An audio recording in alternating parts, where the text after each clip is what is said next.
Welcome to part 3 of the 3-part Money Matters Train the Trainer video series for young adults with autism spectrum disorders.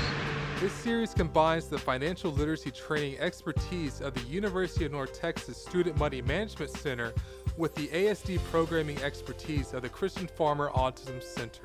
You've learned that first impressions count, especially with young adults with ASDs. It is important to know if the way you communicate or the way your training environment is arranged is supportive or a barrier when working with young adults with ASDs. This segment will review a basic budgeting curriculum for young adults with ASDs. Before we begin, for young people with ASDs, we need to remind ourselves that they are no different than young people without disabilities. Money management skills are important to all young people. Financial independence begins with financial responsibility.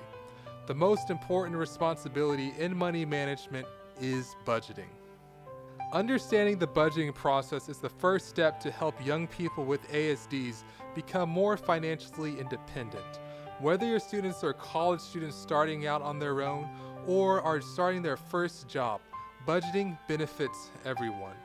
A 3-step process budgeting teaches any young person how to balance money earned with money saved and spent so that they can live within their means while attaining their financial goals. Today, we're going to walk through the 3 steps of budgeting: planning, tracking, and reviewing. Each component of the budgeting process can be tailored to suit a student's individual learning and communication styles, needs, and financial goals. Applying routine money management skills to a young person's life can bring greater empowerment and will help them improve their overall financial lives. Planning. The first step in budgeting is planning. Planning will help you live within your means or help you make sure you don't spend more money than you earn. Within planning, there are 2 financial questions that the student will need to answer. First, how much income will be received each month? And secondly, how much money will be expended for savings and expenses during the month? Let's talk about income. What is income? Income is a broad term that covers any amount of money received. For example, if your grandmother gives you $20, then that would be considered income. Income can consist of a monthly paycheck, money received regularly from friends or family, student loans, or any assistance provided by various agencies. It is important to know all your sources of income. Add all the sources together and this number will be your total income for the month and the first number you will use in planning. Expenses. Now that we have income taken care of, let's look at expenses. An expense is the cost required for something or the money spent on something, which can range from rent to clothes to tuition to eating out with friends or savings. Determining where you spend your money each month can be a little difficult, so start with the easy things first. Pull together all your monthly expenses that mostly stay the same from month to month. These bills usually include rent, cell phone plans, cable, contribution to savings, and car payments. Using these numbers create a category for each bill. Categories can be general and be labeled cable, or can be very specific such as the name of your apartment complex or cable provider. Now assign a dollar amount to each category. This is how much of your income will go to dedicate to each category during the month. We have discussed creating categories for regular or fixed monthly payments. Now let's look at monthly expenses that can be different each month. Expenses that can change are known as variable, such as your electricity, groceries, gas, meals out, entertainment, and much more. These expenses can be the most difficult to plan for since they can change from month to month. In order to make it easier, try to think of all the things you wish to do each month. Ask yourself, how many times do you go grocery shopping, visit friends, go to the movies, eat out? Now ask yourself, how much do you typically spend each time you do that particular activity? If you grocery shop 3 times a month, how much on average do you spend each trip? If you buy groceries 3 times and spend $50 each time, then you will spend $150 each month.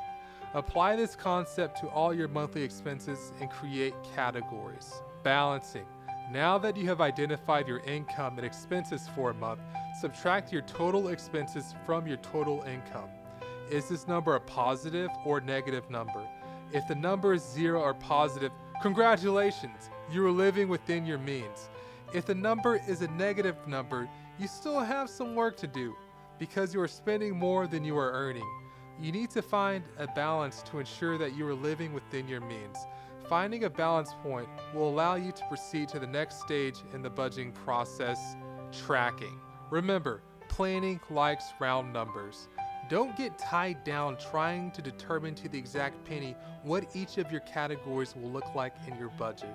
A simple rule to follow is round down for income and round up for expenses. Don't forget that each individual's category will look different, and that is okay, because the budget worksheet or spending plan needs to be personalized to fit the person's particular needs and expenses of that month, year, or life. Tracking is the second step in the budgeting process. Tracking will help you understand how much money you earn each month and where your money goes during that month. Tracking is easy. It's just spending time each week writing down whenever you earned or spent money during that week. Tracking likes dollars and cents. For example, if your utility bill is $53.45, that is the number you should write down when you pay your utility bill. For planning, however, you could just write down $54. Using categories you develop during the planning stage as a guide, make note each time you spend money in a category. Write down the amount spent and the date. If you have an expense that you did not create a category for, then that's okay. You can simply add a new category to your budget worksheet and note the amount spent on that area. There are many ways to track your monthly expenses. You can save all your receipts, use an online program such as Mint.com, or use a cash-only envelope system. The most important thing is that you are consistent in your tracking. Reviewing is the last step in the budgeting process. Reviewing will help you keep your money in balance between how you plan to earn and spend your money during the month compared to how you are actually earning and spending your money. Even with the best planning, sometimes you will need to make some changes during a month with your spending to end the month still in balance, meaning your expenses are less than or equal to your income. Now that you have compared your sources of income during a month and how you will be spending that money, along with actively tracking your money weekly, you are now ready to compare or review your planned income and expenses to your actual income and expenses. The first step in reviewing is taking the time to update your tracking and to look at your budget without any distractions. Add up all of the expenses that you have tracked, taking the total amount in each category tracked compared to how much money you plan to earn or spend in that category. How did you do? Did you earn as much as you planned? Did you have any money left over? If so, your budget worked. If you did not have money left over, that means you did not earn what you planned or overspent in a particular category. Reviewing allows you to make adjustments to help you end the month still in balance or living within your means. Perhaps when reviewing your budget during the second week of the month, you realize that you overspent going out to eat by $10. You notice that you still have $80 left over in your grocery category. One option is for you to stop eating out and to spend only $70 in groceries for the rest of the month. If you can do this, then at the end of the month, these categories will balance one another out. Changing behaviors and staying committed to those changes will help you end the month in balance, which means your expenses are less than your income. If you happen to run out of time during the month and are unable to make budget changes, then that's okay. You will need to adjust the amounts for your planned income or spending for the next month. This is called the value of time, taking time to bring balance into your financial life. If you are still struggling each month and have already cut back, there may be resources in your community that can provide some assistance. Whether it's financial counseling, income assistance, or a food pantry, consult your local United Way or work with friends and families to see what resources may be available to you. Planning, tracking, and reviewing will provide you with the insight into how to best manage your money. Let's review the 3-step budgeting process. Planning. Knowing how much money you'll be earning or putting in the bank with how you'll be saving or spending that money. Tracking. Writing down all the money you earn and spend each month by assigning the numbers to categories. Reviewing. Comparing your planned income and expenses to your actual income and expenses. Did they match up? Was any money left over? Did you overspend in any categories? What changes can you make so that you can end the month living within your means? Following these 3 steps will allow you to manage your money effectively, providing you with the understanding of how much money you have to spend and how best to spend it so that you come out on top financially. As a young adult, utilizing a budget can be helpful when experiencing or considering major life changes, such as graduating from high school, looking at college costs, and even starting your first professional job. We have included several companion resources, a budget worksheet, and a college cost planning guide to equip students with resources to help them attain their life and financial goals. While we have discussed the most important money management skill, budgeting, in this video, there is an incredible amount of money management resources available online. Find resources that make sense to you, are easy to use, and allow you to personalize the resource to your particular financial situation. Never forget that financial independence begins with financial responsibility.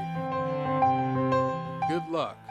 This video series was underwritten by the AFCPE Mary O'Neill Financial Education Mini Grant Program.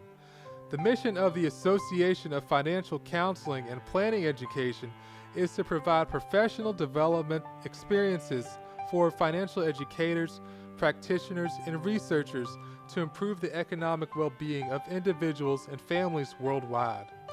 We would also like to thank the National Autistic Society of Great Britain, specifically the Student Mentor Guidelines and resources created by Katrina Mowat, Anna Cooper, and Lee Gibson, posted to the Society's website at www.autism.org.uk. We would like to extend special recognition and appreciation to Jonathan Finley for generously supporting this series through the gifts of his video production skills, talents, and creativity. Together, we are all working for a better world for people with autism and autism spectrum disorders.